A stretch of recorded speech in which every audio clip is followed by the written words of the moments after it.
They've won Tonys and Oscars and Emmys and Grammys. There's no red carpet 'cause they're home in their jammies. From Melrose Place to Broadway to Janeway and her crew. Let Seth and James bring all the stars to you. Anywho. They're entertaining everyone, so who's gonna grouse?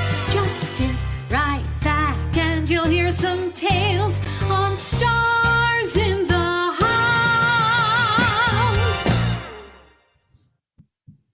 Hi, everyone. Welcome to Stars in the House. Hi, everyone. And by the way, the Scandal cast, I don't know if you know, that was Liz Calloway singing. I think this was added after they joined us. That was Liz Calloway. Dana Rowe wrote it with Scott Logsdon. Thank you, Liz, for belting for us every single night. That's right. We are a fundraiser for the Actors Fund. And some of you may be Scandal fans and go, what the H is the Actors Fund? What the H is it?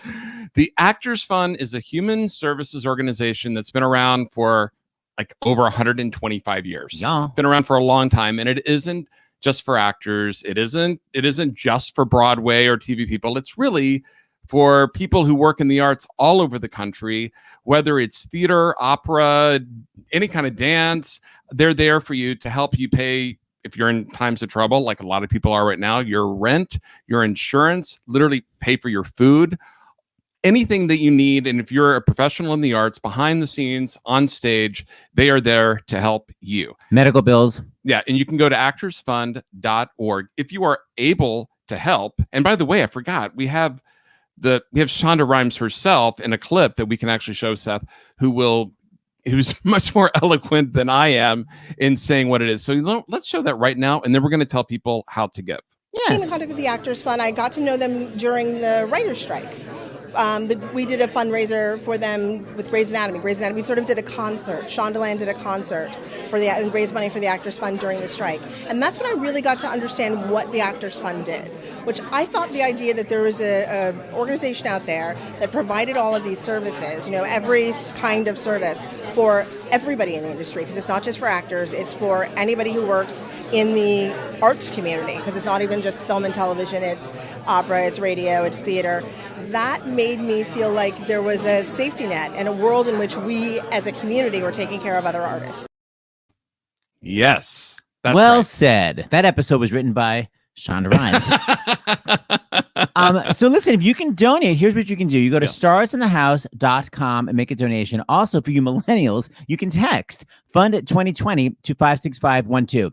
If you make a donation, by the way, $5 is the minimum. So anybody watching can hopefully make a donation of at least $5. That's what Dan Bucatinsky wrote. Actually, you know what, Dan Bucatinsky, that was your idea. I'm going to bring you on. Dan Are you ready? Bucatinsky, Or is he frozen? no, There he is. Okay, I'm going to bring him on. One, cute. 2, 3. Hey! Hi, Dan. Hi, everybody. Hi, Danny. I'm so happy to be back. I'm so excited to see everybody. I'm so happy that we're raising money for the Actors Fund. And yeah, I was thinking that if every person who came on just to watch us and to join in the fun donated just $1, $2, or ideally $5, you wouldn't believe the impact we're going to make on the Actors Fund. And it's really just the price of a cup of coffee, as Sally Struthers used to say. That is true. That's for older folks. So save a child's life. The easiest way to do it is to text Fund 2020 to 56512. Then you don't have to go off the screen. You can watch the whole show. Be really easy. So, Dan, thank you very much. We're going to see you in a second. So once you donate, you're going to get a receipt. If you forward your receipt to donations@starsinthehouse.com, we're going to send them to the various actors tonight, and people will actually read them out loud. So Katie will read it with that kind of sociopath undercurrent that she has. Dan Bucatinsky will read it gurgling in the street with the crazy blood coming out of his mouth. Everyone's going to be able to read the donations out loud. So forward them to donations@starsinthehouse.com. And like we said, it's amazing how much the Actors Fund has helped. We had a reunion of Grey's Anatomy, and we were talking to Chandra Wilson, who had her rent paid by the Actors Fund. And it made us really think that if the Actors Fund hadn't paid her rent, maybe she would have quit the business, and then we never would have seen her as Dr. Bailey. I'm obsessed with her on Grey's Anatomy. But the Actors Fund keeps people in the business and helps them survive. So we would love some donations. So, well, we are up to, because we've gone up by a bit since Scandal was here in July. We are up to $683,600 raised for the Actors Fund. Yeah. Oh, and we always forget this, Seth, to ask people to like and share seriously, and subscribe. If you like this video right now, it helps the algorithms. If you subscribe, it helps us get big stars. Katie Lowe's was like, I'm not doing your show unless you have a lot of subscribers. So we had to get our subscriber level up, and then she agreed to do it. So please subscribe to the show so we can. I know. But the point is, if we have a lot of subscribers, it really helps us get stars. So like, subscribe, and then share right now. So wherever you're watching, just like put it on your Twitter and be like, hey, I'm watching this reunion of Scandal, and we'll get more people to watch and subscribe. I think, here's the difference from when we did this last time is that now we can have everyone on the screen at the same time. Yes. Seth and I were shocked that we didn't have clips. So this time we have some clips that are really fun, and we found some really fun bloopers. So we're doing that, and we've got some fan questions. So Seth, should we just bring everyone on right now? Yes. We ready? I'm texting David. All right, you're texting David. Let's bring on the woman who put all this together. She did everything while like nursing. Last time it was Dan Bucatinsky. This time, Katie Lowe's. Quinn. Hi, Katie. Hi, everybody. Hello. Thank you guys so much for having us. And thank you all who are watching the Actors Fund. Let's do this. So, Katie, give a little sneak peek, because about halfway through the show, you're going to bring on a special guest, and we're going to give your Scandal castmates a little break, but you're going to stay on. And why are you going to be staying on? Yes. So I started a theater company 13 years ago here in Los Angeles called I Am a Theater Company. And we have a virtual show happening right now, which is a co-production with the Woolly Mammoth Theater in DC. And it's a play called Hi, Are You Single?, starring the most incredible, wonderful human performer, Ryan J. Haddad, who is going to be coming on. There he is. And he is going to be coming on halfway through. And I just, in this time where we've got eyeballs and the Actors Fund, and we're helping actors and we're helping tell stories and we're helping artists, especially during this crazy quarantine time, I'm trying to keep theater alive, people. I'm trying to keep theater alive in any way we can. And right now it's virtual because we can't share enjoying his story in a space together. So I hope everyone will go to iamatheater.com and get tickets. It's streaming now. You will meet Ryan. Ryan, did I butcher pronouncing your last name? I think I might. Haddad. Thank you. Right? Because we watch it. Nobody judge me on anything I say tonight, because I sleep 2 hours a night. I have a 7-week-old. I nurse all day, all night. My boobs are exploding as we speak. Mine too. So Ryan, apologies. What Seth said. Yeah. No one judge me for anything tonight, but you'll meet Ryan, and he will explain more about the show and my Scandal cast. They're big I Am a fans, and I thank you guys for being here tonight. The Actors Fund, yes. All right, let's bring everyone on. Okay, first off, we have to bring on your Huck, whose Wi-Fi last time we were all devastated. He was literally using a rotary phone. It was devastating. It was as if he was on a rotary phone. It felt so bad. But now this man has got a laptop and he is on point. Guillermo, what's up, guys? Hi. Ryan, Thanks for having me. Of course. I love, Guillermo, you're making the bold choice of doing the show while standing. Very interesting. I know. I was sitting. I was like, I gotta stand. Mostly because I wanted to show off like my shirt and suspenders and stuff. But yeah, because you're so sexy. I can't stand it. I miss you so much. Hi, Katie. I miss you. I miss you so much. Also, standing's good. I feel like we've been sitting a lot. Yeah. Yeah. Keeps the pace up.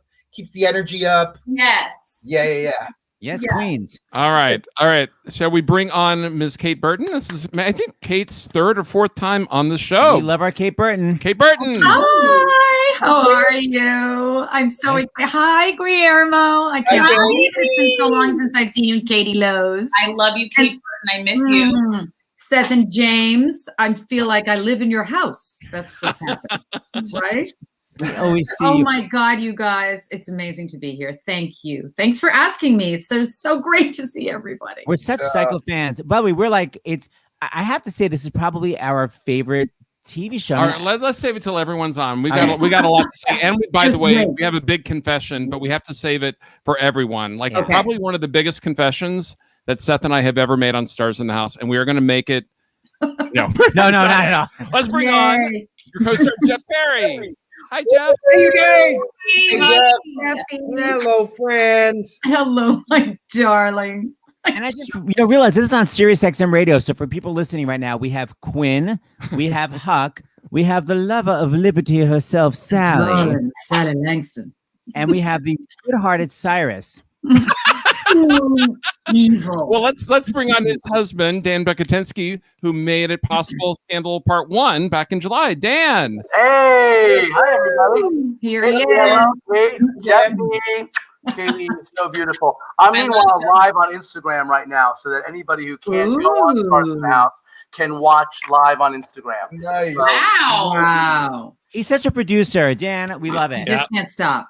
I know. All right. We want to bring on Mr. Josh Molina. His first time, Josh Molina. I want to say to Katie, I have a 19-year-old and a 23-year-old, so my boobs are also exploding tonight. Of course they are. Of course, I knew that about you, Josh. Happy to be here. I forgot what the energy of the Josh, I love it. I forgot what the energy of the Scandal cast is like. I've not missed it. Yeah, really. Seriously. That's not what I hear. All right, should we bring on Mr. Scott Foley? Hello, my friend. Here he is. Hi, guys. Get your papers here. Get your papers. Forget it. I don't want to cuss right off the bat. Thank you. Breaking news story. Scott, you also made the bold choice of Total Darkness, but I kind of like it though. But it's interesting. I've got this stupid light here, but it doesn't seem to be working. Like I got to hold it up here. Hi, everybody. Very Blair Witch. And last but not least, Mr. Tony Goldwyn. President. Hey guys. Oh, it's so fun to see you all. So good to see you. I miss you guys so much. I can't believe it. I can't believe it We're all, either. we're all just staring at each other's faces. Like, Loving I cast. love him. Oh, there's him. Oh my God. Oh, and I forgot Bellamy Young Yes. is going to be joining us a little bit later because we had a huge snowstorm here in the Northeast. And We've so heard she was about it. scheduled to be off of work today, but she's working. But she's going to come in. She's going to come on her iPhone. Saturday? Yeah, because the blizzard. Star entrance. Star entrance. Yeah, right. Classic move. I thought about doing it myself. You should have said you'd been filming, Josh. Exactly. And then, Well, nobody would believe that. No, we know he was lying. Oh, that's like my joke that I just said before you said it. I know. No, I said it at the same time. Technology just came in late. That must be it. Such babies. Hey, we want to welcome everyone to the show the way we always welcome everyone. Lovers of Liberty. There we That's go. right. Okay. Yes. Thank you very much. Oh my God. So here's our confession. Our confession is when we had Scandal on in July, We were obsessed with the show, watching 3 shows a night. right? We were watching so many. When Dan said the cast was getting together, those of the cast who could make it, we were like, great. We had already started watching it. Yeah, we were and we obsessed. loved it, but we were like, oh my God, they're coming on at the end of July. Can we literally watch 5 or 6 shows a day? There was no way we could do it. There was no way we had not seen. We were maybe halfway through the series. And so it was like everything we could do to avoid spoilers, which by the way was impossible. Oh my God, you're big mouths during that show. When Quinn's like, I want to running Olivia Pope. I'm like, great. Now I know the end of the damn series. I was fuming, but I had to be smiling the whole time. Oh, sorry. Or Katie had sent the pictures of the baby, and we were like, well, I guess Quinn has a baby.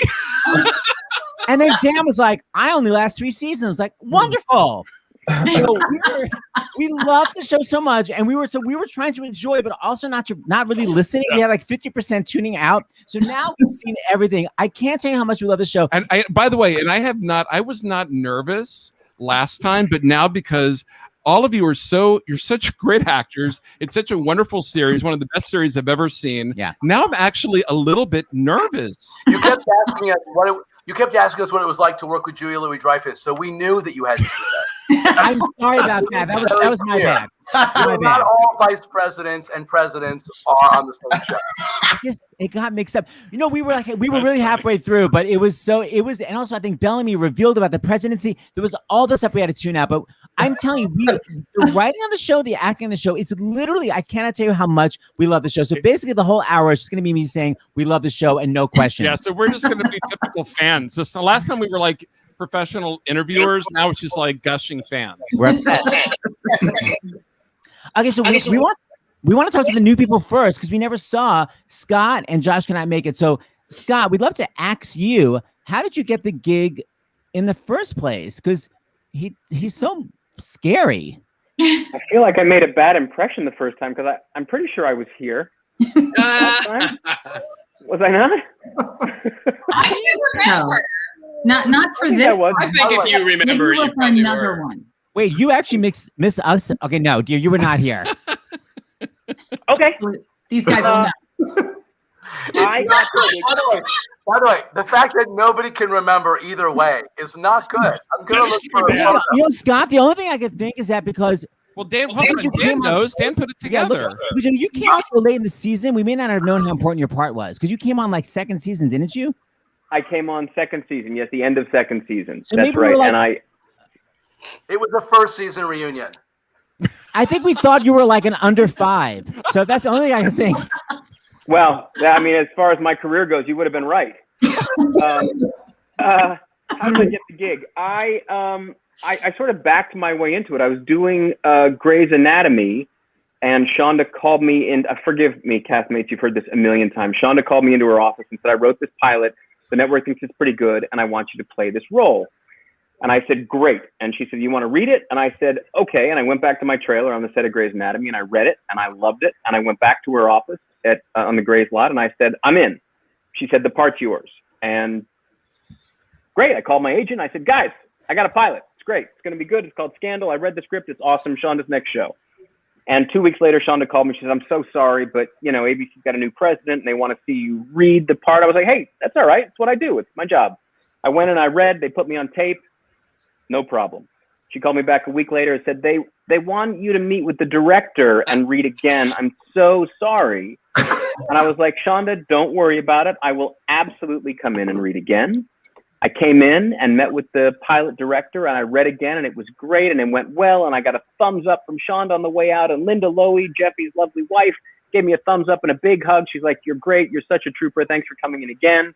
A week later, Shonda called me. She said, they don't want you. and I was like, all right. And so I went and I got another pilot, and we shot that, and that show got canceled. And as soon as it was canceled, Shonda called me and she said, hey, I want you on Scandal. I was like, we've been through this. And she said, yeah, but the show's already on the air now, and they can't tell me what to do anymore. And I was like, all right. And so we worked out a deal where I was going to come on Scandal for the rest of the run. And I got to set, and nobody was happy. Tony didn't talk to me at the first table read. It was like a big dick contest. Liar. And it's only because you're too good looking. And no, I went to Sean. I was like, everyone was very sweet. Tony didn't say anything. And she's like, oh, well, you know. And but it worked out. And Tony and I have since, I moved across the country to be closer to him. We live 15 minutes apart now, and life is good. That's my story. Wow. By the way, I've never heard that story, so thank you very much. Very on. And because of COVID, Scotty, I've heard it 7 times, but I can't remember anything. So it's like, this is a new, wonderful story to me. Yeah, Jeffy, no one even knew if I was here. From each other and not see each other. I actually didn't know you auditioned. I just looked at the videos, and you definitely were not. You definitely were not in our June reunion. And by the way, Dan, it was July, but you know what? Because I was in the July one. Oh, there you go. This is Okay, this all right, is COVID. Josh, You can't Josh, remember we anything. were about to ask you how you got the gig, but like you said, you have been upstage because the person making the grand entrance just popped into the room. Bye-bye. Ms. Bellamy on. Billy Grant. Girl. Hey, Hi, Belle. honey, baby. Oh my God, so beautiful. I'm so glad I got here I'm so glad I got here just in time to hear Scott's story and to preempt Josh. So Bellamy, we told everyone we already told everyone that you're on set. So how long do we have you for? Because I know we don't have you for too long. Yeah, I think this turnaround is like 10 minutes. So Okay, so before you go, we got to. Okay, ask your questions. Yeah, I would say we love the show so much. We want to show this one scene. There's so many amazing scenes, but we love this scene where you have a shit fit about Olivia, one of the many. But your wig is so crazy, and you're so furious, and there's such weird subjects of comedy with the two assistants when they walk in and they make an amazing pivot turn and walk the hell out of the office. It was during that time when you were mourning your son and you were just a mess walking around the White House. And I hope it's a wig. Okay, let's take a gander. It's amazing. I love the comedy of them walking out. Take a gander. Hello, Mellie. Got some new boots on there? New color? You said you would warn me about you seeing Olivia Pope. I want to know why the hell you got Olivia Pope in my house. Mellie. Why did you bring Olivia here? I didn't bring her here. Right. A magical fairy granted your wish, and poof, Olivia Pope appeared in the Oval Office. Mellie. Or you made one of your masturbating late-night phone calls, and she came running over. I did.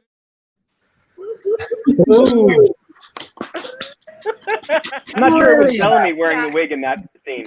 Clap for the wig, for sure. Clap for the wig. Her name was Savannah. I tried to get her on the call sheet because she worked as hard as I did. She was a delight. But I thought you were going to play. There's a clip where Cornelius and I make out on my desk, and when they called cut and he pulled back, we were both aged down. It was like flashback, and he had a mustache when we started the scene. And when he pulled back from kissing me, there was no more mustache, and we lost it. We found it in my wig somewhere. So that's what I thought you might have found. Well, we'll look for it now. Yeah, for the third reunion, and then Tony, you tell off Mellie, and I love this too. Watch the two of you together. You had it. I have dealt with drunk Mellie, bad hygiene Mellie. No, wait, I got it. Smelly Mellie. I have dealt with drunk Mellie and smelly Mellie and screw everything to hell Mellie and crybaby Mellie and eat everything that is not nailed down Mellie, and I have not complained. But I will not put up with whatever righteous history rewriting Mellie you have going on right here, right now. This is not your family. You are not the mother, not since Jerry died. Whoa. It sounds like a whole line of Barbie dolls that we could have all made a lot of money off of. You know, the smelly Mellie and the drunk Mellie. Want to hear something weird? What? I have no recollection of saying any of those words. I know, this is what's happening now. Like, the entire 7 years is like this wash of. I literally don't even remember that. I was like, that's a good scene. Who is that guy? Okay. But it's me. It's so funny. It's so seared in our memory. Oh God, we love it so much. Smelly Mellie. Okay, so Josh, might as well talk to you. I'm here. Up to you. How did you get the gig, Joshy? I auditioned Nobody and knows. they did like me. That's basically. I remember I ran into Dan at the audition. Actually, I read for Shonda. He didn't get the job, but he got an Emmy. So I guess he won that round. But yeah, I went in and I read for Shonda, for whom I had done a few episodes of her various shows. She's been good to me over the years.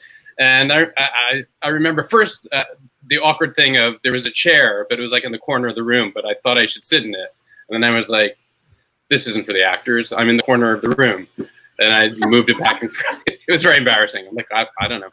And then I read, and I remember Shonda saying, that's all I need to see. And I walked out, I called my agent. I'm like, either I'm never going to work for her again, or I got it. But I couldn't tell which. You said the exact same thing when I read the exact same part. Yeah, well, there you go. And it was all she needed to say. It was like, get out! You know what's funny, though? I do remember an early party at Jeff and Linda's, and you're posing with they have a lot of Emmys over at that house, and you're posing with an Emmy and my taking pictures of you, which I still have on my phone, and then you won an Emmy. But that was before we were on. Was it before we were doing the show? No. I don't know what it was. But I just remember you posed with an Emmy and then you won one. And since then, I posed with any award I can get my hands on. Oh my God. I miss you guys so much. This is insane. Hey, Bellamy, before you go, tell everybody what show you're on. I'm on Prodigal Son. Prodigal Son on Fox, Tuesday nights, 9 o'clock, whatever. It's really fun. We're shooting because we had snow days this week in New York. So we're working on Saturdays, which we don't usually do. But it's a delight. Today, I got to act with Mr. Alan Cumming. And so wow. a fangirl the rest of the day. Like, I took all my focus to be like not weird while it was happening, arguably. And then so the rest of the day I've been real weird. So that's my day. Nice. I'm such a fan. Wow. I know. Amazing. Did we meet Ryan already? Have we talked about Ryan and Iama? Yeah, we talked about him at the start, and he's coming in very shortly at some point. And we are so excited. I can't even thank you enough, Bellamy, for bringing it up. I love you. Cross promotion, people. Must be cross promoted. So good. Pedro and I are saving it this weekend to watch. Nice. Yeah, see, that's the good news about, well, if there's any silver lining of theater right now, you can watch it whenever you want on your own time on your couch. Yes. Yes, ma'am. Okay, so Scott and Josh, since we were just talking about you, we have one of your little scenes. What was it like having your physical altercations? Did you guys actually physically altercate, or were you like, I need my stand-in for all of it? No, that's all us. Let's see if that's true. Let's see if the mustache gets transferred. Then give them back to me. No. Are you kidding me? Those files would bring down the U.S. government, destroy over 2 centuries of law and order and checks and balances, and the world's greatest democracy would swirl down the drain. Those files are evil, Jake. No one should have them. They shouldn't exist. Your morality means nothing. Not to me, not to B613, and certainly not to command. Give me the files or I will snap your neck right now. Whoa, very dramatic. Wow. I still have that wig. Tony, do you remember filming that scene? Yes, I thought that was something. Makes no sense. You guys, we're getting donations already. Dan Bucatinsky, it worked. So, Katie Lowe's, can you read us some donations? Yes, I'm going to read them. Okay. Okay, what do we have? We have Stacy and Brody from Florida, $50. Hi, Glad, when it's safe, will you please have a scandal convention week? Maybe in 2020 or 2023, Gladiators will travel. I would go. That would be so fun. Yes. Lindsay from Pennsylvania, $5. Thank you so much, Lindsay. Thank you, thank you, thank you. Nancy from New Jersey, $100. Thank you. A scandal reunion would be better. Scandal the musical, Nancy says. Cheers to Pope and Co. and all the gladiators everywhere. My thanks to the Actors Fund and Stars in the House and all the amazing guests. Allison from Pomona, $10. Thank you, Allison. Please make sure Katie Lowe knows she's the cutest human alive. I swear that. I swear. That's hurtful. And thank you, Allison. I appreciate you. Lisa from NYC, $100. Thrilled to be donating to this awesome fund. Thank you all. Wow. Thank you. Thanks, everybody. Thank you, guys. And as Dan said, you can $5. That we'll take it. Text Fund 2020 to 56512. Yes, Queens. All right, Guillermo, we got to take advantage of that internet before, and the fact that you're standing up. So I don't think we heard your story about. Bye, Bellamy. Oh, bye, Bellamy. Or Bellamy. Bye, Bell. No, great seeing you, honey. We love you, Belle. We love Bye, you. Belle. Miss you. So beautiful. Call me. Now that's a wig. Okay, so Gear, I don't think we heard your story about how you got the gig. How did it happen? It was an audition. I got the script and the sides and I remember calling my manager and being kind of pissed. I was like, I don't want to go in on this because the character was described as a 50-year-old, like kind of big, like easy. Obsessed with like figurines.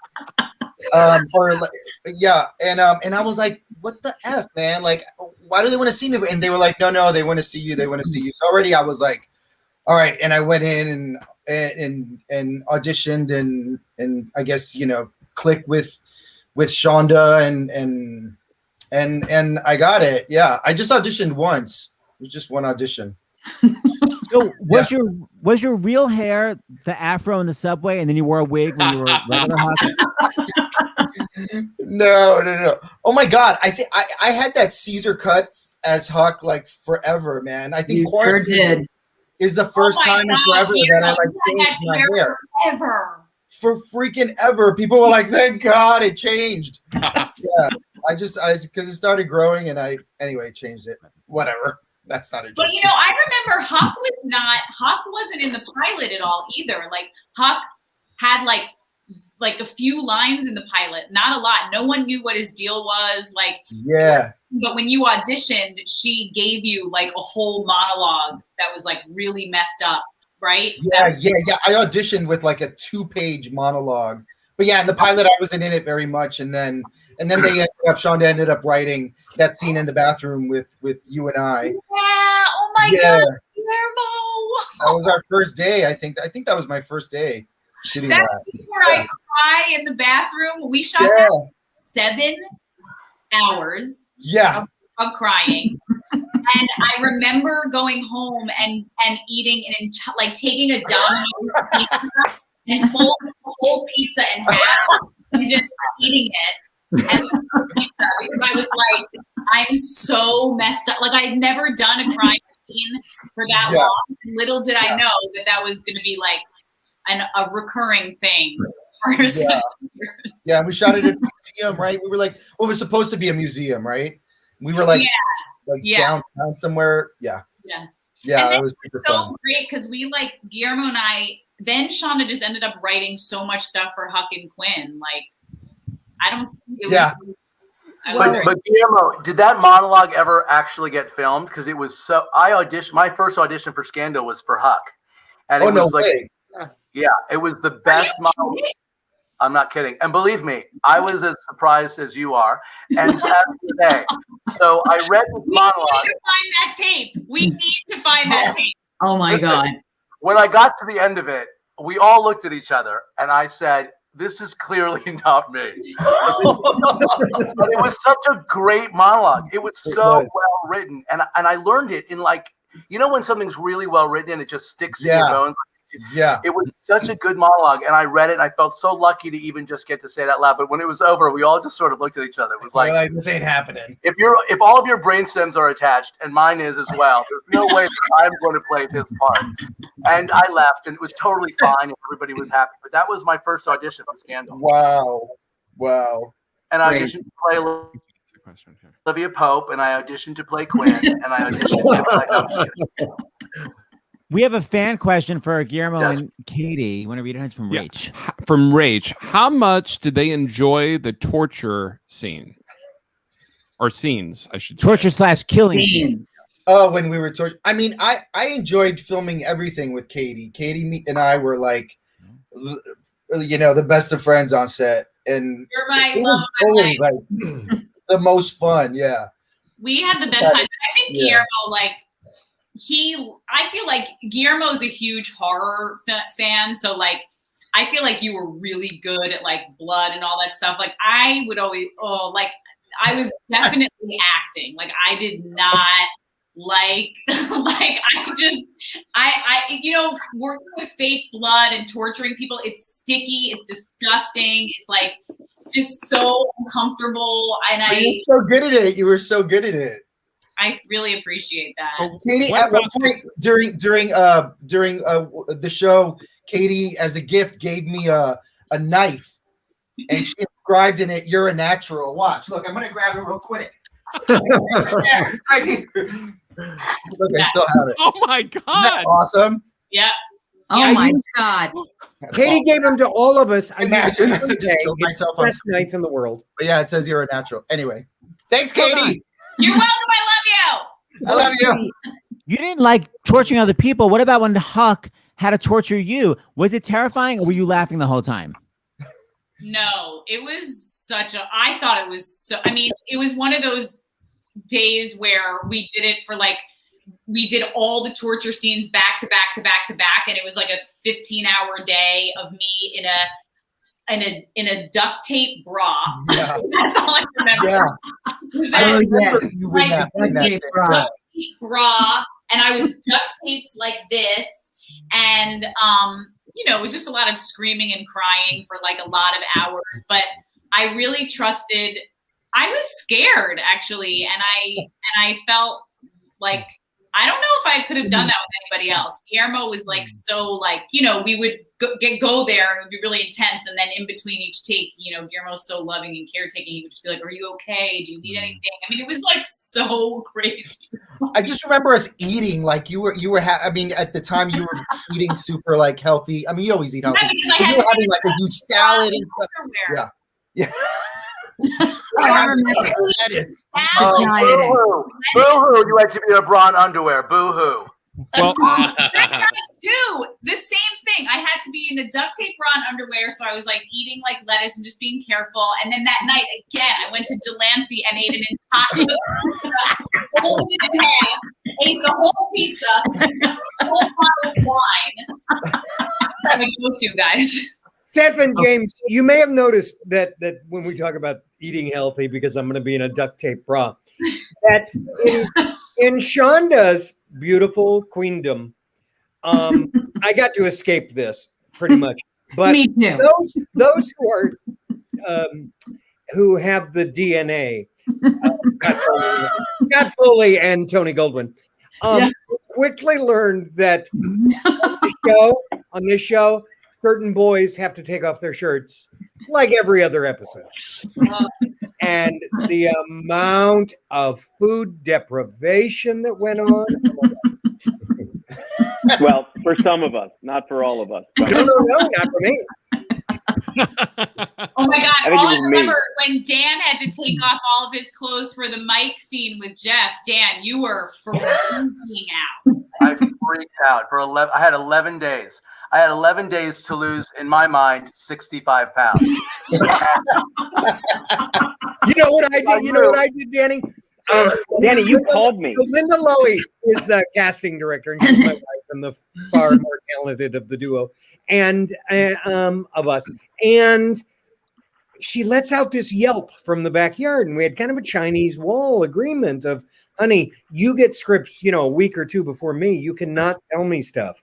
It's just wrong. It's unfair. Da, da, da, da. And she said, okay, I've just got to tell you one thing about the upcoming episode. Naked. And it would be the one time that Shonda foist make itself upon the audience. And the first and last time. And I kind of looked at the calendar, you guys, or my phone or something, and I thought, I think that's 11 days. James Gandolfini in actor heaven. He was alive at the time, and I thought, one of my favorite actors in the world. Fuck this. There will be no juicing. He walks around in his underwear, and I'd give him every award in the book.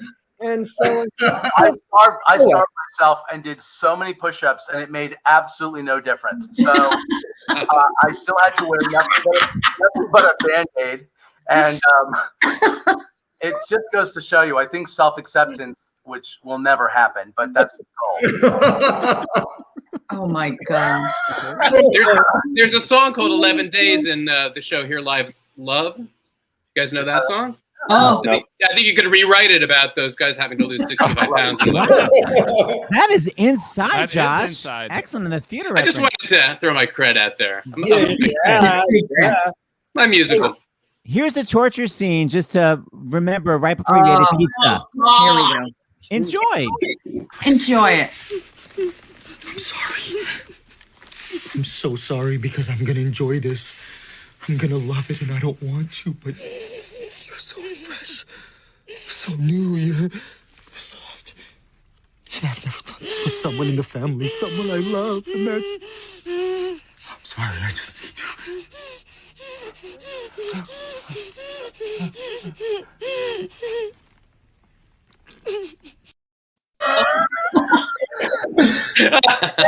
Look at the two of them. Seth and James really are really forgot into about it. that. Oh my God. We would reenact all the scenes after we would see an episode. That's not weird, is it? Because I have a No. duct tape bra anyway, so easy to slip on. Guillermo, you got some donations. You want to read them? Yes, I do. Jenny, $25. She says, it's awesome what you guys do. Love me some Scandal. Jen from California, $25. Seth and James, you're amazing. Scandal crew, I first watched the show while I was sick with a terrible cold in El Salvador on a business trip. The Gladiators got me through it, and I was hooked. Binging the first season that weekend and catching the rest of the show as it aired. Love to you all. Hannah from Columbus, Ohio, $10. Sending a special hello, Josh and Bellamy. Oh yeah. Zoe from Indiana, $25. Great cause, even greater cash. Shout out to Josh, Molina, and Bellamy. Katie from Texas, $10. Scandal is my fave. You're all so amazing. Thanks, guys. We agree. Thanks for everyone's generosity. It's awesome. Keep it coming. Yes, thank you. We've got more clips, including bloopers, but we want to bring on our special guest. So why don't the rest of you take a break? Katie, you stay on with us. Yes. Everyone else Okay. go pee. Love you all. All right. See you in a minute. So Jeff, Dan, Kate. Hi, Kate Burton. Hi, Who's Tony. gonna go Guillermo, Mr. Molina, Scotty. Scott. So Katie. Should I You pronounce guys. it? You guys, here he comes. My dearest friend. What an incredible artist. Let's please welcome Ryan J. Hatted. Yeah. I think. Hi, Nice. Ryan. It's Haddad. Oh, see, I was right. Wait a Wait minute. a minute. You set me up for failure. I wasn't. When you asked before, I was like, please don't turn my camera on. Please don't turn my camera on, because I was back here rearranging my pillows in a way that I have never had them. I moved the desk all the way across the room in order to do Stars in the House the right way. Like, I've heard it, but you know what? In so many meetings, I've honestly heard it both ways. Well, no, because people get it wrong, especially if you're in the meetings and I'm not there. Yes. They get it wrong. But it's Haddad, Ryan J. Haddad, and I do say it in the play. So I think, and I know that you watched, and I'm so grateful that you watched my play, because it's amazing. First of all, you're like a power couple, and I've been following you for years, and then you come out with this talk show, and I've been watching it for months and months. So I'm really grateful that you took the time to watch it. We loved it. Are you We kidding? loved it, And Ryan. you wrote it. Yeah, I wrote it, starred in it. So many great jokes that are maybe too dirty for me to say. I'm too shy, but they're really funny. I read your was it Broadway Nights or something? My first book. I was in I was in probably middle or high school, and I was reading, and I'll never forget your use of the word, like, we exchanged something and we exchanged fluids, and it like completely was my sexual awakening. So I wrote that? You wrote it, absolutely, unless you had an editor put that in. No, you're right, Ryan. I'm usually so G-rated. I'm sorry if we're not allowed to say that on Stars in the House or Sirius XM, but I know you have it in you, Seth. To talk privately. So everybody, the show is called. It's called Hi, Are You Single? Hold on, let's make sure people know where to go. They go there, which is one of the comments that Ryan was making, sitting in front of a bathroom at a gay bar, thinking he was going to get him some dates. Very interesting choice, and it's really fascinating because it's one of those things where it's such a specific look at a specific issue, and because of the specificity, it makes it so relatable to everybody. Because everyone thinks it's difficult to relate and to hook up with people, I think, no matter who you are. And then Ryan adds all this stuff, which you don't really think about having a disability in the gay community. And it's really fascinating. So I love it. It's hilarious. Well, and yeah, especially your line, Ryan, where you talk about, what was it specifically about gay bars and how you thought that it was supposed to be welcoming. Yeah, they were and formed. that's why they were formed, which is true, for safety. And it was like, wow, I hadn't thought about that. Yeah.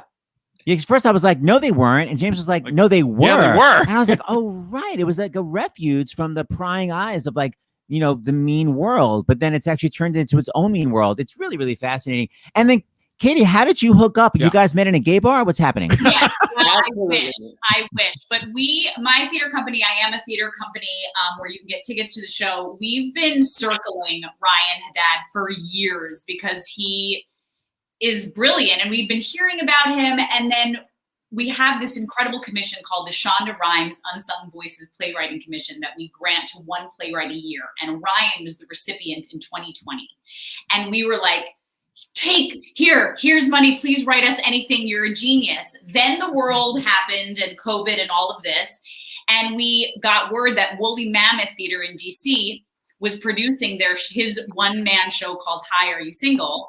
And we reached out to Woolly and had many conversations and figured out it would be a perfect thing to co-produce. Like in these amazing times, we're doing all these unprecedented things of working with theaters across the country to like get this show virtually done so that as many eyeballs can see it. And I'm so proud. Working with Woolly Mammoth has been incredible. The show is beautiful. It's so special. And I'm just such a big fan of Ryan's, and we have been for a long time. Here he is. And it's a really special show. And you guys, you can get tickets online. You can stream it anytime, like I said, from your couch.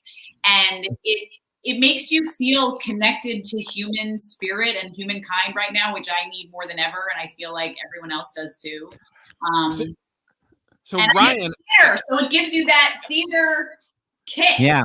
Well, that's what I want to talk about, Ryan, before we bring on the Scandal cast for our second half. Yes. What did it feel like? I got chills when it was all, by the way, very safely filmed. I mean, and I love, what's the woman's name? Is she the artistic director of the Woolly Mammoth who introduces it? Maria. Yeah.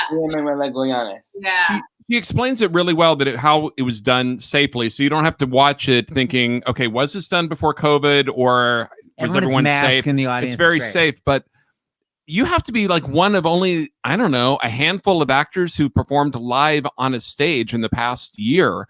What was it like walking on that stage in front of an audience? I mean, it was a small one, but so what? I mean, I got chills. In the beginning, there was no audience. It was just rehearsal. And so I was like, I think, okay, there's like first rehearsals in my apartment and I'm on Zoom. Then the rehearsals with 4 people and we're all wearing masks and we're all COVID tested 3 times a week. And then we knew that like more people were coming, but it was only like a dozen non-staff members and who got to come and see it. And they were all COVID tested in advance. So I didn't feel that there was danger, but I did feel, I mean, the joy of getting a laugh, for the first time in 10 months was startling and moving. And they were so great because they had to watch me do it 2.5 times in the same day. And I got more comfortable with them. They got more comfortable with me. And it made me hungry for coming back and doing it live, whether, I will be back at Woolly Mammoth to do it live at some point whenever it's open. And I'm crossing fingers that somebody waves a wand and wants to bring it to New York and bring it to LA, et cetera, et cetera. Yes. But because I've done it around the country. So this was the first time that the audience was a dozen people. It's usually much bigger and fuller and more robust. And as the Washington Post recently wrote about the filming, I couldn't see their expressions, which I'm not used to. Usually I can engage directly, but it was just their eyes. Oh, right. And I really, it was a beautiful experience. You could tell that they were so happy to be there. They were willing to get COVID tested to walk into a theater. I don't know if is that going to be protocol going forward? Who knows what protocol is going to be, but they were hungry for it. I was hungry for it. And it was a really great sort of serendipitous gift that we could give each other on that day in November. And now we're all able to give it to you for the month of February. So I hope that you will watch it go to iamatheater.com. Yes? Yes, sir. Yes. And for radio listeners, it's I am a théâtre because it's spelled French style, just in case people are wondering. Yes, you can also go to Woolly Mammoth's website too and get tickets either at Woolly Mammoth Theater's website or at I Am a Theater, spelled TRTHEATRE, the fancy way, Seth. That's right. Fancy. En français. All right, Ryan. Great Ryan. seeing you again. Ryan, I love you so much, Ryan J. Haddad. I love you, Katie. I love you, Katie. And all I could think when I watched that clip of you was I saw the duct tape and I thought, oh my gosh, her mask isn't over her nose. Oh my goodness. It's a contemporary lens. Bye, Ryan. Bye, Ryan. So that was so fun. He wrote me a fan letter when he was like a kid, like a 14-year-old kid. He is a theater guy. Theater is his, like that. Oh, it's just, yes, he's known you for years. It's too much. It's all very serendipitous, amazing. So exciting. It's a whole month people can watch it. That's right. Let's bring back these clowns. That's right. All right. Clowns. Dan. We got the Bucatinsky. That's right. Kate Ms. Burton. Hello, darling. Mr. Goldwyn. President, the liquor. That's right. Guillermo. Mr. Díaz. Yeah. Joshua and Scott Foley. In his full All right. air traffic control headphones. Hey! Hi, Scotty. Put my pants back on. You were wearing pants? What?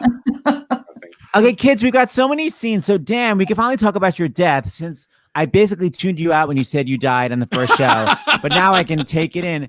So between you and Scott, okay, so first of all, Scott, I guess my question is it's so fascinating. How did you reconcile to yourself? It's very Nazi-ish, like just following orders. Like how did you find that sort of kindness in you, even though you're a horrific, cold-hearted killer? It's just my face, man. You know, there's kindness on my face. So I just say the bad words. And no, I don't know. You know, it's much more interesting to me to add a bit of humanity in there. You know, it's so easy to just sort of say the lines and trudge through it. But I think this is going to sound so corny. Forgive me, Josh. Don't make fun of me. Go ahead. I will. I'm about to text you as you say it. I know you're an asshole. I always find I think that it's so much more interesting when you can find the humanity in a character like that, you know, and that's what I always tried to bring. And for you, Danny, you know, all of us. The humanity. Eat a dick, Josh. Put it for the text, Josh. Dan, all of us growing up as actors, we all would do fake death scenes in our bedroom. What was it like finally getting to do an actual death scene? Finally getting to it. I didn't quite, he was really hoping for it. I didn't quite look at it that way. I was a basket case, as everybody. That was so stressful. I know. But it was really it was surreal. And listen, Scott was it was 1:30 in the morning, and Paul McCrane was our director. Talk about a theater legend. And it was raining, and it was sad. But Scott and I bonded over the experience. We talked a lot about it, and the idea of James having to like actually gurgle the last bloody breath on camera was I was like, can't some of this just happen off camera? But so it wasn't easy, and the shit that you had to put in your mouth was really uncomfortable and gross. But you know, we pushed through, and it was dirty and messy and sad. Really, really sad. The whole week of shooting that was very emotional, and the episode was so beautiful. It was like this chronicle of our entire love story. It was a beautifully written romantic one. Like the episode was like a short film. And having to play the death scene at the end of it, but to play every aspect of how James and Cyrus fell in love during the same week, it was incredibly, oddly cathartic, I thought. And I don't know, I feel lucky to have, in hindsight, I feel lucky to have had that experience. And Scott and I got very close. It was very emotional to have him be that person right there the whole time, breathe, you know, in the final moments. So not to sound corny, but that it was intense. Well, let's go to the clip. We'll go to the clip. Oh, and here we go go. talk Oh, to us. God. Okay. Here we go. Brace yourself. I'm going to stay Okay. with you until it's over. I'm not going to let you die alone. You're not alone. Your daughter's going to be okay. Nothing is going to happen to her. She's safe. She is safe. It's okay. It's okay. You're almost there. You're almost there. Any minute. That's so good. It's so brilliant, Scott. It's so, and Dan, but I mean, the way that you deliver those lines, it's just like you believe it. You can't believe it, but it's like there's humanity there. It is true. Yeah. Yeah. It was, like Dan said, we talked a lot about it. I think now that we're past it, it was really hard to do. Because, not only was Dan a beloved character on the show, or was James a beloved character, but Dan became a close friend and part of all of our families. And it was, we didn't know who was not going to have a job. There was sort of a cliffhanger, and it was between Josh Molina and Dan Bucatinsky, and they were both freaking out. Josh was so giddy that whole week. I wasn't freaking out at all. All week he kept calling me and I kept saying, Dan, trust me. Shonda loves us. There's no chance it's going to turn out he shot a deer who's 50 yards behind us. It's like neither of us is getting killed. And then eventually I got a text from Dan. It was like, I just spoke to her. And I was like, oh no. Oh dear. I was wrong. And my favorite part of not favorite part, but something that happened afterwards, there's a blooper that I don't know if you guys have seen or have, where Josh Molina says, he turns to the camera after I shoot someone before I shot Dan, and he goes, dude from Felicity just shot that shit. I do remember. It was less painful for me to shoot that scene. Yeah. That's when the whole show, that's when the whole thing sort of took a turn, though, because that's when we realized that, like, characters we love on the show can die. Yes. It was a real... Oh, she's Games of Throning this shit. Yeah, we were like, oh no. Like, we thought we were all safe, and then it all of a sudden became like, oh no, like this show, like at any point someone can die and be off the show. It was really heartbreaking and hard, but that's what makes it amazing, I have to say, for an audience, because I don't like predictability, and that's when I was like, oh my god, like this is real life. Like that's why the show I think is brilliant. And it led, and by James dying, it allowed Jeff and Tony to have that great scene that we're going to show. That's like where you see a different side of the president, and because he leads Jeff's character off the from the podium. Because Cyrus is so job obsessed, but how did you play that, Jeff? Letting your emotions get past your job performance. Well, look, Dan and I, our friendship preceded Scandal, and then that we got to play lovers. Just deepened like everything. Okay, I'm going to be unapologetically corny. And I've been trying to pretend so that I didn't have to live real life since I was about 14 or 15. And I usually lose, I don't lose sleep over things. And I went into such a gigantic funk for a couple of weeks after this happened. And I said, God damn. It was a testament to how much I love Dan, and this cast. I've often said it's like the Girl Scout little platoon from heaven in loving each other. It was like the most unforced, happy love fest for like 7 years. And so these kind of moments killed us. So it wasn't hard to play what you're about to see. Wow. What's hard is to bring up an actor of greater talent than me. Oh, please, Jeff. No, whatever the fuck. I remember reading a Sean Penn thing where he said, one thing that's really hard about acting is you got this little window and you really don't know if you're going to be able to bring it. You just don't know. You don't know if you're going to have control over your nervous system, or your pretend system. And so that's always kind of terrifying. But the emotion was there because I love him. It's so beautiful. And it's also, I mean, it is just a shout out to gay rights and just the legitimacy of your relationship to see that kind of depth of devastation over losing a husband. And this is probably even before gay marriage was, quote unquote, marriage equality was around. Because it was, what year was that? Well, yeah, what year was that, Dan, that you died? It was just after, probably. It was about 2012 or 13, Dan?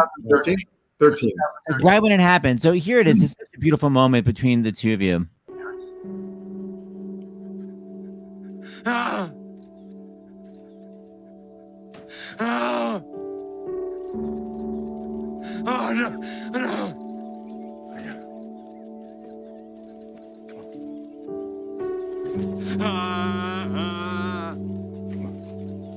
It's okay. Let me do my job. Let me do my job. Oh my God.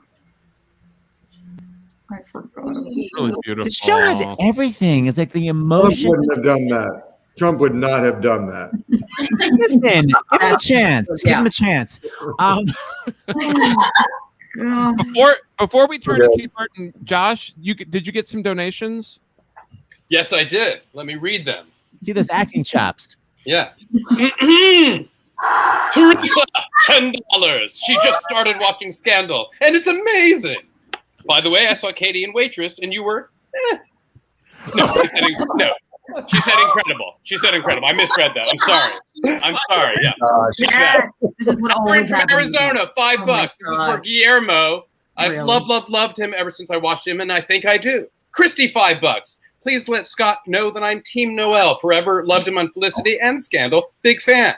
Now I need to crowdsource this. How would you pronounce Bamidele? Haddad. Ryan Haddad. Well, this beautiful person donated $25 from Tennessee, and she says that you all helped me through my cancer fight. Oh, Bam! I know Bam? her. Yeah. Oh, yeah. Bam gave us $25. This Yeah. is touching. You helped me through my cancer fight. Her motto was, "It's handled," and she loves us. We love you too. Thank you, Bam. We love you. How great. Thank you for the donations. So, Kate Burton, we got to talk to you. I'm obsessed that you're. And there's so many moments where I want to keep saying, "Oh my God, this is when the show got crazy," but there's so many now I can't, because I think when we lost track. Yeah, but They all included me. when you killed your husband, Uh-huh. it was you just get things like that don't happen on other shows. It's like they shoot a deer. Like I couldn't believe a paper, with an envelope. Yeah, but not this one. Not this one. It's the only time the show is filmed in this weird surreal where the dialogue is happening while the camera's turning. Like, what? Who came up with that? It's brilliant. Tom Verica, our director. Tom Verica. He told me as we were shooting it, and Jack Coleman, who played my wonderful husband.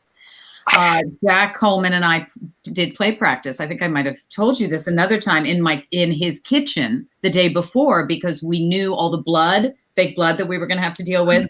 And we knew that in order to set up again between scenes, it was going to take like an hour and a half. So we decided to get it right the first time. So we rehearsed in his kitchen with his lovely wife and daughter looking on like this. And was like, "Sorry, honey, I'm killing your dad." But we did that. Yeah. It was an amazing experience. But when we got to that, I was so fearful, so scared. And yet, Tom Verica, who was one of our great directors, our showrunner. And a big hot shot at Shondaland now. Just got a big promotion. Very hot shot at Shondaland. And and it was just amazing he just made us feel so comfortable and wonderful, and and it felt really incredible. I mean, it was an incredible experience. Very intense. What was it like because you filmed it, but then what was it like when you watched it and you saw the crazy method he was using? When we filmed it, it felt, I actually thought, well, when you do scenes like this, you think this is the most embarrassing moment of my life. I am going to never work again. Or God willing, they will you know, they did magical things in editing, which I think made the scene really kind of very startling. But of course, and also because you don't know what's going to happen. I mean, you know, she's basically killing her husband because he's gay. Right. She's killing her gay husband. Yeah. You know, Holy and that's shit. really, I mean, can I just say it loud one more All time? the gays have photographs with your character, Dan Bucatinsky. Well, So, you know, Yeah. so it was very intense. What can I say? Let's watch it for fun. Oh my God. What the hell do you mean? I got the one thing that you can't buy, Sally. A very essential possession if you're ever going to be president of the United States. A set of balls. I got them. You don't, so I'm done. Maybe I'll find a nice boy somewhere to settle down, or maybe I'll go on 60 Minutes and tell him the Sally Langston story. Who knows? Stay tuned. Daniel, don't. Goodbye, Sally. Daniel! Daniel! Wow. Yeah. Yeah. And then the person who comes to comfort me is Jeff's character. Remember? You come to comfort me. Oh my God. It was like, you couldn't make this stuff up. I mean, we get to our table reads and I just, you know, because we never read the script. So we sat down with the script, open it up all together, and then read it cold. And so I was always being introduced to this madness with no preparation. Wait, speaking of that, can I ask a question about that? I mean, on this show, we almost never had a script before the table read. And Right. Tony Goldwyn directed how many episodes of Scandal? Like a bunch. A bunch. I don't remember. Yeah. How? Were you always shitting? I just want to say something. Am I always shitty? Did you say? No, were you ever shitting bricks? Because you were calm as a cucumber, you directed masterfully, and you were acting in the thing at the same time. And I always wondered if deep down you were like, oh my God, I don't even have a script to prep off of. No, not really, because you just kind of, there was a chaotic logic to the whole way Shonda works. You know what I mean? And like when the truth is with, which I realized, you know, I didn't direct in the first season, and I realized that the scripts came in very, very late, but that was because when we got them, they were super tight. Like every single table read was just badass. I thought the scripts were really good. Yeah, they were great. And when a script is good, then it kind of comes together. And that was just the rhythm of Scandal. You know, like everything was changing all the time and, you know, crazy, but we had this amazing group of actors and the writers were great. And everyone just kind of like went with the chaos, and it all sort of just, it was like improvisation. It felt more like, I remember when Allison Liddy Brown, one of our regular directors who we adored, great, for her first episode, and it was actually at the table read for your amazing episode. What was it, Guillermo? The 752. 752. Right. Honestly, one of the best episodes of television. And didn't Allison direct that? Yeah, she did. That was her first episode directing. And we come to the table read for that, and she grabbed me because she knew I was a director, and she was like, "What do I do? How's this going to happen? Oh my God, there's no script. Like, what am I going to do? Is it all going to come together?" And I was like, "Allison, take a breath. You're going to be fine. Just trust it. It's going to all come together. It doesn't seem like it. It all seems like it's going to hell, but it's going to be fine." Really? Okay, thanks. Because we had the same agent, and so she was like, "Oh my God, it was amazing." And I think kind of that was amazing. That's it was just it was just the way Shonda. The chaos served the process, I think. Didn't you think so? But of all shows, like this is not an easy show. Like it's just a chaotic, scandalous, crazy, huge challenges acting wise in every way. That's why I just thought, oh my God, I could never direct this show because you have to have two brains happening simultaneously. But everyone had that. Like, I remember early on, again, there was that one, I don't remember what episode it was very early on, where Katie, and maybe it was 752, it must have been that one. 752, I got everyone had a monologue. Like that, you had like this huge monologue, right? It's one of the best shows she ever wrote. And Guillermo had this tour de force episode all about Huck. Yeah. And everyone had like 3-page monologues. Right. Carrie, Katie, Darby, like they all had and they got them the night before. And Katie, weren't you doing yours like the next day? Yeah, they called me. They were like, we're so sorry. Yeah, I have one night to learn 3-page monologue, and we're still in the first season. Amazing. Okay, did Shonda come in and watch those scenes too, and everybody was freaking out because everybody was like, "Shonda's here, Shonda's here." Oh my God, watch it. I know. And you had to be word perfect. Like it wasn't like script supervisor would come in and say, and I was like, dude, like I got this at 8 p.m. It's 6 a.m. I did not sleep. Like I'm trying the best I can. And she's like, it's and not And I'm like, oh my God. You got it. Yes. I thought that was one of the best. I thought that was one of the best aspects of Scandal for me personally, was that learning to just trust yourself and to trust that if the writing is good, you can kind of do anything and make it good if you like lean on the people you're working with. Yeah. Sometimes we were super undisciplined too. Well, we're gonna show especially when those Scott and Josh were in the same room. We got bloopers coming. Everything just fell apart. Yeah. You know, it was like, and yet it was always good. Like we just were like, okay, I don't know. I thought that was really one of the great parts of it. Well, before we close out the show with our bloopers, with the bloopers, we want to bring out. We have a very small but mighty staff here at Stars in the House. And there's actually one person on the staff who does our website who is a bigger fan of Scandal than us, which is hard to believe. But we're going to bring her on to ask a question, I think, of Huck and Quinn. So let's bring on Cicely Primus. Hi, Cicely. Hi, Hello, Cicely. hello. Hey, Cicely. Hello. Hi, hello. Cicely. I am a huge fan, first of all. So it's so great to be here. And thank you, Seth and James, for allowing me to ask a question. So my question is this. Did you all have any input into your character or story arcs? And then what, if anything, there were so many exciting and unexpected events. Of all the seasons, for your character, what was your oh my gosh moment? Like you couldn't believe your character did it. You didn't see it coming. Wow. Well, we never had any input. That's None, zero. Shonda Rhimes does not take, like, she's the decider. You do not go. Okay. Great if no, okay. Nothing. I think she said at the beginning, when we started, she said, what you say is up to me. How you say it is up to you. But everything we said was only up to her. Okay. But Cicely, you were asking when we were talking right before the show about their backstory, which is a little bit different, right? Because you were, what's that? No, because they're still plot oriented. Because you were asking about Huck and Quinn, like whether they knew their own backstories. Did you know it? So that was my question at first, but then they said that they didn't know, like when they were kind of answering some of my questions as they were talking through the show. So I was like, okay, let me go this way.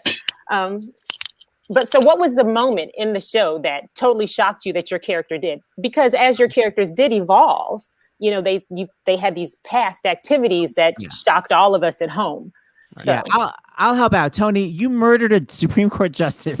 Katie, I was thinking that must have been it for me. There was something else I was trying to remember. And I think actually for me, that was outrageous and crazy and I couldn't believe it.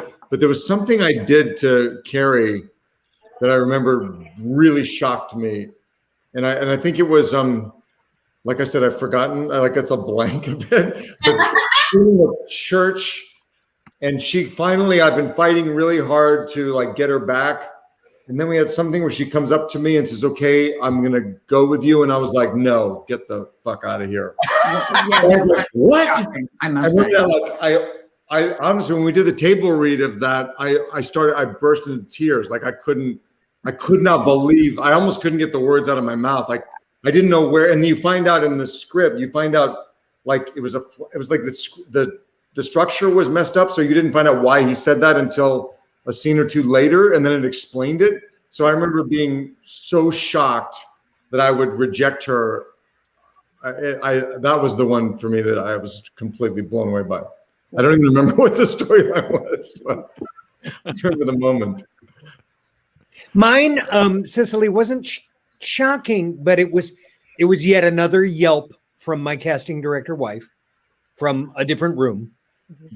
And and she would cover it and say, no, it's just the number of characters that I have to cast in the next 4 days. But it was her reading Olivia Pope coming to my house door, and James answers the door.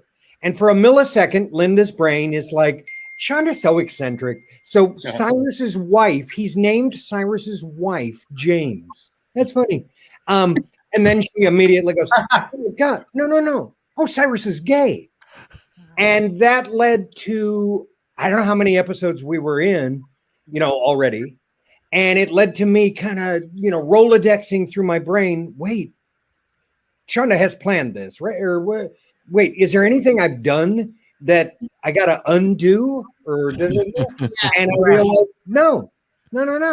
She's just decided at this chronology to say, oh, and Cyrus is gay. Brilliant. All right. Scott Foley. I think Quinn. Quinn. Oh, I was shocked when Huck and Quinn became sexual. Makeout partners. Yeah. Oh. Yeah. Guillermo and I looked at each other at the table and we were like, at the table, we were like, is this coming? Is this going to happen? Is this going to happen? And then it happened and we were like, yeah. And it happened on top of a car and Debbie Allen was directing us. Yeah. Oh, like I remember, yeah, that Exactly. was one of the craziest episodes for me too. I remember we were shooting that scene and me and Katie are so comfortable with each other. We were like, just freaking go for it. I don't give a fuck. Like, do whatever. Yeah. And I remember at one point we were kissing and then we backed up and I spit on you and licked it off. Yeah. And I was like, oh my God, what did I do? Anyway. No, it was perfect. It was perfect. This is pre-COVID, folks. Pre-COVID. Right. Years ago. I was bringing my own life into the character. It was so perfect. Okay. Well, Cicely, thanks so much for dropping by. We're going to show some bloopers before we say goodbye to everyone. Thank you. Bye, Cicely. Bye. All right, Seth, what are we going to show? We're going to show some bloopers before we say goodnight. So, yes, we have a couple. Now, by the way, just for funsies, this is not a blooper, but this is one of the most hilarious monologues ever. Kate Burton. Oh, well, and by the way, we don't need to get political here, but it actually sounds like something that would have been spoken by a politician in the past week. A certain female politician. Is all I'm saying. It's kind of Hey, who knew? Yeah. This is the most amazing monologue. This is one of those things where I think, again, when you read it, you're like, either I'm drummed out of the business or I'm going to get an Emmy because it is brilliantly read. Well, guess what? Time for the slaughter, piggy. Time for the slaughter, you filthy cloven beast. I see the signs of the devil branded into your flesh. We all see them. Time to serve your master. Time to make the bacon. Judgment is upon you. And on that day, you will no longer roam the temple, soiling this nation's hallowed ground, for you will be frying in the... She's all yours, Reverend. Fix her. ...for your satanic master to snack upon. Yum, yum, crispy piggy. Yum, yum. Oh my God, I love that. Can I tell you something? That is the one episode I've never seen. Wow. So thank you for showing that to me. Genius. Oh my God. So good. I know. I would, if I had answered, I would have said the moment she had me do that monologue is for me the most. Forget about killing my husband. Was that monologue? I just remember saying it in the table reading, going, "Oh my God," like that. So that's it. Oh, thank you so much for showing it to me. Oh my God, amazing! You're acting. I forgot. I kind of. Terrifying. It's amazing how it still works. Yum, Oh yum. All right. Before All we right. get to the bloopers and wrap up, it is not too late to give. Go to starsinthehouse.com or text FUN 2020 to 56112. Thank Come on, you you. guys. $1, $2, $5. Come on. Thank That's you. right. Year. Thank you guys. And whatever you do, subscribe because subscribing to the channel really does help us get guests. All right. So speaking of eating, Oh yeah, come on.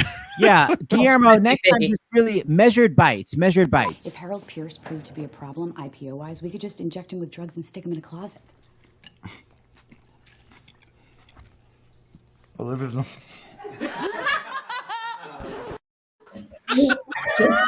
I don't even remember doing that. Timing. I just remember being excited that I was going to eat because I was always hungry. I was like, oh, I'm going to eat in the scene. Oh my God! Look at. And then Tony, it's either it's breathing or it's bleeding, but it's not both. Hurry! She's not bleeding. Oh, shit. Bleeding.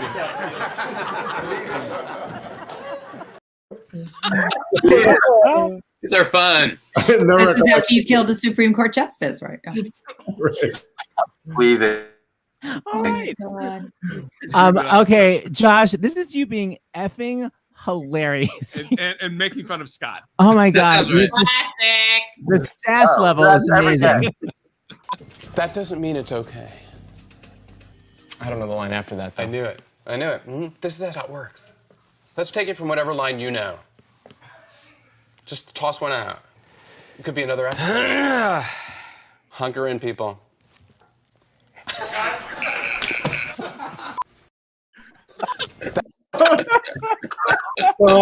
That's an asshole. It could be from another episode. Literally, take it from a line you know. It would be another episode. Doesn't We had so many problems working together. We could not keep it We straight. had some bad laughing in that scene. I remember the Josh crew looking at us developed a tick of sorts, and every time we were in a scene together, he would do this like a thing, and and it got so bad that the directors would be like, "You guys don't look at each other, sit away apart from each other." Like we were like school children. It was awful. Well, then we do it to try to make each other laugh. No, stop it. Wait a minute, because we found this blooper, and maybe that would explain what happens here. You'll have to explain on the other side. I'll be there as soon as I can. So maybe you're not crazy, but if we're gonna really nail these people with limitless. Oh my God! I can't believe this.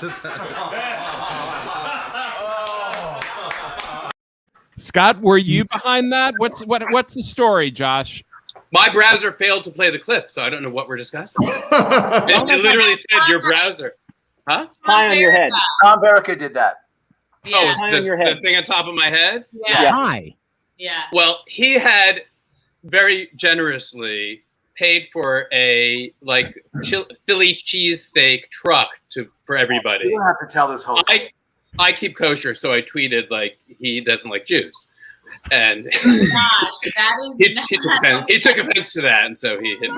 Oh yeah. He took offense to the fact that he tweeted out to thousands of people in America That Tom's an anti-Semite. I didn't know he'd become creative head of Shondaland. Yes. That is brilliant. Thus, you're not working, Josh, right now. Yes, there probably is a connection. The payback was just some whipped cream in the face. Non-kosher whipped cream in the face. Yes, he larded me. And yet, I think in this next blooper, it's actually Scott who's the one who's not professional. Is that right? Story of my life. Let's play it. Let's see. How is she? Threat-wise, still nothing in the chatter.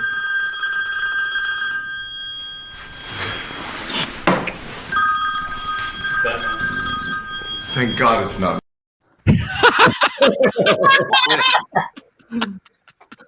Yeah, look, modern times, man. Like you got kids and a wife. The phone's always on, unfortunately, and I have no excuse.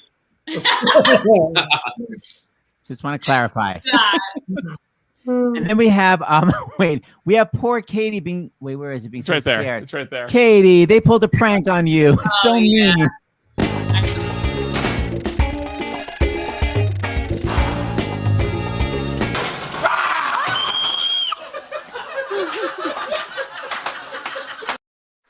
That's That was me. That was you.